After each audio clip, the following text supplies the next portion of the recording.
আমরা এখন liquid feeling করব। এখানে বলে রাখা ভালো, এমন একটি মেশিন আমরা এখানে তৈরি করেছি যেখানে 4টা টাঙ্কি থেকে ইন্ডিভিজুয়াল লিকুইড ফিলিং হবে। সেটা হতে পারে কেমিক্যাল, জুস, আদার্স যে কোনো একটা বিষয়।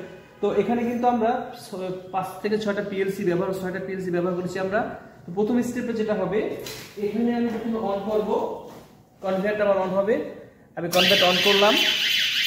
কনভেয়ারটা অন করার সাথে সাথে আমার এই মেশিনটা চালু হয়ে যাবে। এবার আমি এখানে আসি, আমি চাচ্ছি এই সেকশনের কাজ করাবো। তো আমি এখানে দিলাম, করলাম, কনভেয়ার চালু হবে।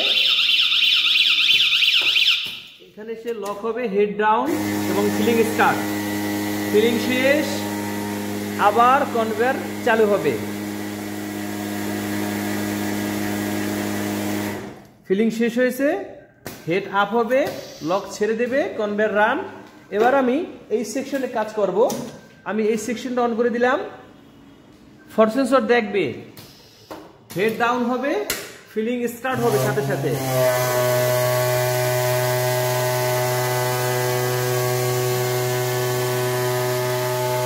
ফিলিং শেষ হওয়ার সাথে সাথে এখান থেকে আবার কনভেয়ারটা রান হবে।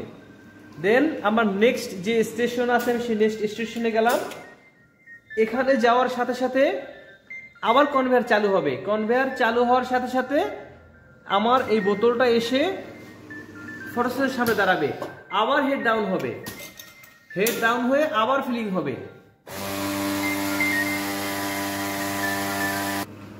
এখানে আসলো, হেড ডাউন হবে, ফিলিং স্টার্ট হবে, পরিষ্কার হয়ে পানিটা পড়বে।